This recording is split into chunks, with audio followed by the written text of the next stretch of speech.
পাচ্ছে না, সুমিকে এত রোস্ট করেছে যে মুখ দেখাতে পারছে না। আমার কথা হচ্ছে রোস্টাররা রোস্ট করার সময় মনে থাকে না আমি লাইভ রোস্ট করতে মুখ দেখাতে পারছে না, সুমিকে এত রোস্ট। আরে বিপদে তো গান মানে ওটা তো দেখাচ্ছে, ওটা নিয়ে খুশি থাকুন, তো মুখ দেখানোর কি আছে? ওটা বলে কন্ট্রোভার্সি হয়ে যাবে। কন্ট্রোভার্সি হবে কি, সেটা তো তোরা শুরু করে দিয়েছিস। লাইভ রোস্ট করতে আমি ভাবলাম আজকে একটু মাঠে নামা যাক। আমি লাইভ রোস্ট করতে আর ওই নেকাচো তোমরাকে না রোস্ট বলেই না, তুমি ভাইরাল হবে এটাকে রোস্ট বলেই না। আমি লাইভ রোস্ট করতে ভাই তোর খুব রোস্ট হওয়ার শখ তাই না? তোকে আজকে ভালো করে দেবো, মানে ধোবো। যে নাকি নিজের কথার উচ্চারণটা ঠিক করে করতে পারে না, সে নাকি আবার করবে লাইভ রোস্ট। তো এখানে আমাদের মেনু দিয়ে দিয়েছে, আমরা তো ভালোই খেচ্ছি। হালকা পাতলা মনে করাবো নাকি লাইভ রোস্টের কথা? বিশ্বাস কর, তুই যদি তখনই লাইভ রোস্ট করার কথা মনে হতো না, তখনই আমি আর বিপুলদা ধুতে পারতাম। ধুইনি কারণ কি বলতো, সিটুদা বারণ করেছিল বলে। হ্যাঁ লাইভ রোস্টের কথা বলছিস তাই না? দাঁড়া তোদের কিছু জিনিস দেখাচ্ছি। কিছু রোস্ট করো না, এখানে যে বাড়ি গিয়ে বলবে এখানে না, এখানে অফার করে না খেয়ে খাওয়াটি নষ্ট। সিটুদা নিজেই বারণ করছে তোদেরকে যেন আমরা কিছু না বলি। তো কি সব ভালো তো? তো হে ব্রেন, আমি ছোট সময় চলে এসেছি নতুন আরেকটা ভিডিও নিয়ে, আবারও চলে এসেছি তোমাদের জন্য দ্বিতীয় বৌদিবাজের ট্যাগটা নিতে। তো আজকে বলো কে ঠিক কে ভুল, চলো হালকা করে মারি তার আজকে। তুমি একটা কথা কইলে ভাই, মানে একটা ছোটখাটো প্রাঙ্ক না, একটা রিচার্জ করবো। এই তোতলা চোতার মানে আলাদাই চুলকানি না দেখলে নিজের টিমের লোক কখনো ছাপড়ি বলে? ছাপড়িদের লিডার আমাদের হৃদয় দা, ছাপড়িদের দালাল। আমি লাইভ রোস্ট করতে ও লাইভ রোস্ট করে অবশ্য আমাদের কন্টেন্ট ছিল না, কিন্তু তোদের আলাদাই চুলকানি। হ্যাঁ চুলকানির জায়গায় ভালো করে ইজিগাট লাগিয়ে ঝামা ঘষে দেবো আজকে। আমাদের ছোট্টবেলার পেকে যাওয়ার কিছু লাভ স্টোরি বলি। যেমন হৃদয়ের সঙ্গে আমার আলাপ হয়েছিল 2012 সালে, এন্ড যখন আমি ক্লাস 7-এ পড়ি। কি বললে? যখন আমি ক্লাস 7-এ পড়ি সামথিং, তোমার বয়স তখন 10-11, তাহলে তুমি কতটা আগে থেকে পোত পাকা। এই যে তুমি একটা কথা কইলে ভাই, এর জন্যই কাকিমা তোমাকে বলি তুমি তোমার মেয়েকে বনবিটা খাওয়াতে পারতো, অন্তত বুদ্ধিটা বাড়তো, পোতটা পারতো না। হৃদয়ের সঙ্গে আমার সম্পর্ক সেই ক্লাস 7 থেকে। তোমরা এবার বলতেই পারো এত ছোটবেলা, ওই যে বললাম বনবিটা খেতে পারতো, তাহলে বুদ্ধিটা বাড়তো, পোতটা না। ঠিক বললাম তো এখন কিন্তু আমরা দেখি যে ব্রেকআপ হয়ে গেলেই একে অপরের নামে পার্টনাররা উল্টোপাল্টা পোস্ট করছে বা উল্টোপাল্টা বলছে। তাছাড়াও এগুলো কি আদেও ভালো? সে তো দেখে আমিও বুঝতে পারি না তোমাদের এটা ভালোবাসা নাকি সবকিছুই, কারণ কখনো পিন্টু কখনো হৃদয়, কখন কোনটা চাচ্ছ কোনটা ধরছো সেটা আমরাও বুঝতে পারি না।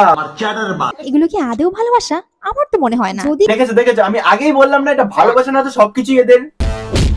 কেউ কাউকে মন থেকে ভালোবাসে তার নামে কি বদনাম আসে? কিন্তু সেটা তোমার মতন মেয়ে করতেই পারে। আর তোমরা এদিকে হৃদয়কে দেখো, যে 3 বছরেরও বেশি সময় আমরা আলাদা ছিলাম। মানুষটা না সুমির থেকে মুভ অন করতে পেরেছে, না নতুন কোনো সম্পর্কে যেতে পেরেছে। ও মাই গড, তোমার এই সুইট লাভটাকে একবার জিজ্ঞেস করো তো, সাথী বিশ্বাসটাকে। আমার সাথে পেঁচা ভার 10 দিন আগে যার সাথে কথা বলেছে, কি রে হৃদয় মনে পড়ছে তো? আমার এইসব ভিডিওগুলো দেখে না রীতিমতো ইমোশনাল বের হচ্ছে। না এটা আমি বলিনি, তুই যাদেরকে ধরে পোক করছিলিস তারাই বলেছে। বলছি তোমার জীবনে আসার ঠিক 10 দিন আগে পর্যন্ত একটা টেক্সট গেছিল জানো, ফিরে আসবি আমার লাইফে। নটি আমার বাল ছেঁড়া গেল। আর আমার না এটাই মনে হয় যে কোনো না কোনো দিক থেকে এটাই হয়তো আসল ভালো। ওই যে কথায় আছে না, ভালোবাসা না তো বাল সবকিছুই। অনেকেই জানো যে কয়েক মাস আগে আমার অ্যাক্সিডেন্ট হয়েছিল, আর তখন হৃদয় আমাকে দেখতে এসেছিল। ব্যাপারটা আমার খুব সুইট লেগে। এন্ড তারপরে এই সুমি মনে জায়গায় ভালোবাসা, পিন্টুকে সাইড করে হৃদয় কেন মাঝখানে। আমার কি মনে হয় বলতো, ইমালটা টোটো ড্রাইভার ছাড়া ট্রেনে হকারিও করে বেড়াতো মাঝে মাঝে। দাদা গো ব্যথা ব্যথা ব্যথা, উঠতে গেলে দেখেছো আমি বললাম না, মালটা ট্রেনে হকারিও করে বেড়াতো মাঝে মাঝে। লাঠি, বসতে গেলে মাটি। ব্যথা চুলকানি নিয়ে ভুগছেন তো আমার কাছে আছে আশ্চর্য মানে তুই আগে নিজের চুলকানিতে লাগা, কারণ লোককে কাটি করা তোর অভ্যেস। শালা তোতলা। আর কি জানো তো, হৃদয় শুধু তোতলা না, সুমি হালকা পাতলা তোতলা আছে। সে 2 তলার বাথরুম। আরে সুমি ওটা 2 তলা, 2 তলা না। কিন্তু এখানে ফ্ল্যাশের জন্য অপশন করা হয়ে গেছে। আরে গন্ডামুখো মেয়ে ছেলে, ওটা শাওয়ার, ফ্ল্যাশ না।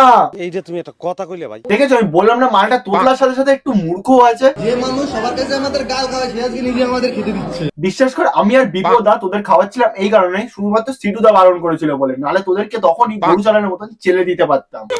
সাথে আমার বাল ছেঁড়া গেল। তো এখানে আমাদের মেনু দিয়ে দিয়েছে, আমরা তো ভালোই খেচ্ছি। তুই আগে এটা বলে প্র্যাকটিস কর, আমরা তো ভালোই খেচ্ছি মানে কথা বলাটা। আমার কথা হচ্ছে রোস্টাররা রোস্ট করার সময় মনে থাকে না যে পরে কোন ক্রিয়েটরদের সঙ্গে দেখা। ক্রিয়েটর বলছি কাকিমনি, ফেসবুকে হাগামতা ভিডিও ছাড়া লোকজনকে ক্রিয়েটর বলে না, ছাপড়ি বলে, ছাপড়ি। একটা ছোটখাটো প্রাঙ্ক না, একটা রিচার্জ করবো। তোতলা চোদা হৃদয়, ওটা রিচার্জ না। তুই কি ওর ফোনে রিচার্জ করবি? আমি লাইভ রোস্ট করতে ও লাইভ রোস্ট করে লাইভ রোস্ট, বাবা লাইভ রোস্ট, সেদিনে মনে হয় আমাদের লাইভ রোস্টের কথা একটু ভুলে গেছিস, হয়তো ক্যামেরা অন ছিল না কিন্তু লাইভ রোস্টের কথা মনে হয় ভুলেই গেছিস। দাঁড়া একটুখানি মনে করিয়ে দিই। করো না, না হলে ফার্স্ট হয়ে যাবে তুমিও, খাওয়াটি নষ্ট হবে। কি রে হৃদয়, এটা শুনে কিছু মনে পড়ছে না কিছু মনে পড়েনি এখনো? দাঁড়া একটু আরো কিছু দেখাচ্ছি। যে আমরা নাকি শুধু ফেসবুকে হাগে মুতি বলছি, কেউ কি হাগে মতে না, সবাইকে বন্ধ করে, আমরাই শুধু হাগে মতে যাই। তুমি ফেসবুকে হাগো, দেখ তোদের নিজেদের টিম মেম্বারই রোস্ট করে দিয়ে চলে যাচ্ছে তোদের, আমরা আর তখন কি বলতাম? हम कोई मंदिर का घंटा है कि कोई भी आके बजा जाता है। कोई दिखे देखो सब देखो, प्रेम लीला, रासलीला, प्रेम लीला। আমাদের একটা বয়ফ্রেন্ড থাকতো, আমিও প্রেম করতাম। কটা লাগে মনে তোমার? তুমি কি আবার ডজনের খাতায় নাম লেখাবা? যে মানুষ সবার কাছে আমাদের গাল খাওয়া, সে আজকে নিজে আমাদের খেতে দিচ্ছে। বিশ্বাস কর সেই টাইমটা তখন আমরা এতটাই ব্যস্ত ছিলাম, নাহলে তখনই তোদের পুরকি তখন আমাদের খুব কাঠি করছিলিস তাই না? পুরকিতে লেগেছিল কাঠি। হ্যাঁ, এই রোজ দেখার পর তোদের আর কোনোদিন কাঠি করার মন চাইবে না। আশা করি যেটুকুনি টাইম তোদের খাতিরদারি করেছিলাম সেটুকুনি টাইম ঠিক ছিল তো, নাহলে বলে যাস আবার তোদের খাতিরদারি করে দেবো, এবার স্পেশাল খাতিরদারি করবো। তো আজকে ভিডিও এতটাই, যদি তোমাদের ভালো লেগে থাকে অবশ্যই সাবস্ক্রাইব করে দিও, পাশে থাকা বেল আইকনটা অবশ্যই ক্লিক করে দিও, কারণ যখন ভিডিও ছাড়বো তখন ইনস্ট্যান্ট নোটিফিকেশন তোমাদের কাছে চলে যাবে। আর লাইক কমেন্ট করে দিও। চলো আজকের মতন বাই। ছোটখাটো প্রাঙ্ক না একটা রিচার্জ করবো।